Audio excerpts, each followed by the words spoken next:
upgrading the current battery cabling.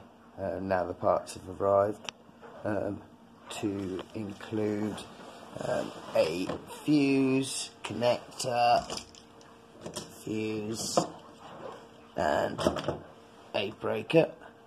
A total of 3 of these battery banks.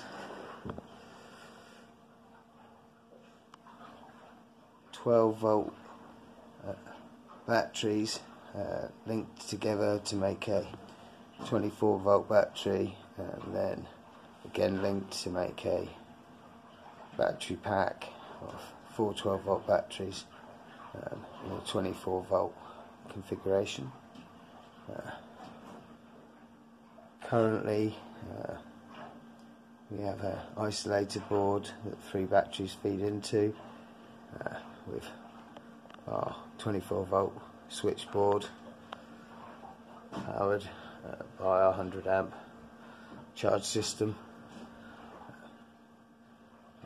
There are some other batteries to go in here for the solar panel, solar charge unit, inverter unit, and then our master inverter, voltage smoothing UPS unit that can take 3-phase, single phase, and then give you a consistent output and boost the output when it's required above and beyond what the solar inverter can deal with.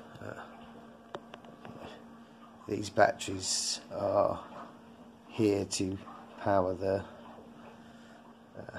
24-volt DC system on board, which is everything from pumps, electronics, lights, apart from major AC units such as heating system, immersion heater, things like that. Everything else is DC powered. So we're going to do an upgrade today to add fuses, connectors, breakers to the batteries. The fuse sizes and breakers have been selected based on what we expect to output. You know, the single bank here is expected to output a maximum of 150 amps, so we have 175 amp fuse, 150 amp breaker. The board up here has its own 150 amp breaker, and each of the individual switches has an appropriate, 3 to 15 amp individual breaker on those. Okay, so I will continue filming and show how I'm going to mount these and the wiring, etc. These batteries need to be protected in addition to the fuses and breakers. We'll be putting a low voltage cutoff, which will replace the current displays there, as they don't have the low voltage relay cutoff, only over current and over voltage protection. So we'll be replacing those with proper low voltage cutoffs, so that we can have a current protection on there with the relay. We can also have low voltage protection, overcharge protection, etc. So we can protect the battery banks with a relay and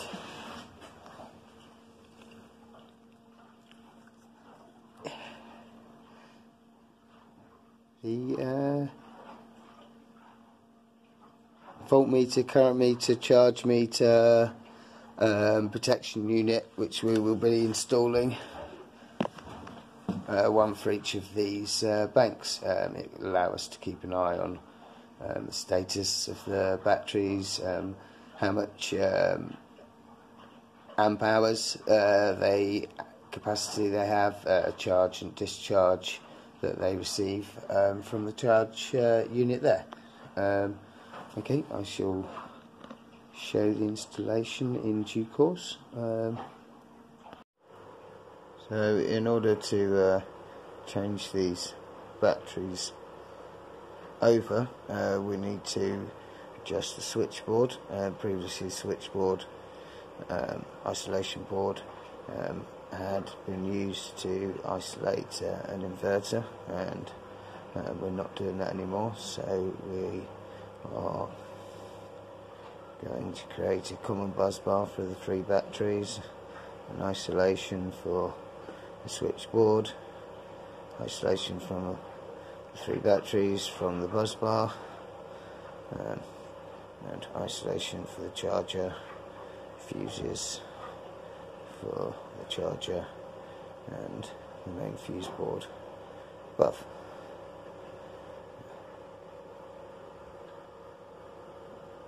Sorry about the light, we have to turn off the DC lighting system in order to open the box.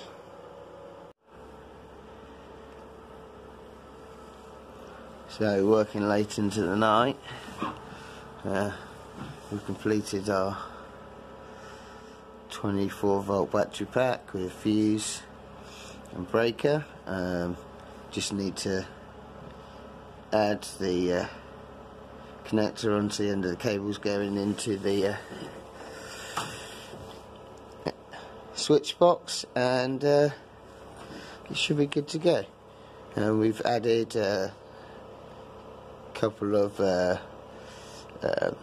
meters in line so we can monitor the power going in and out, but apart from that, an upgrade to the meter, as the old ones are slightly unreliable, and a few extra fuses. Yeah, 2 more packs to make, and we'll plug it in and see what happens.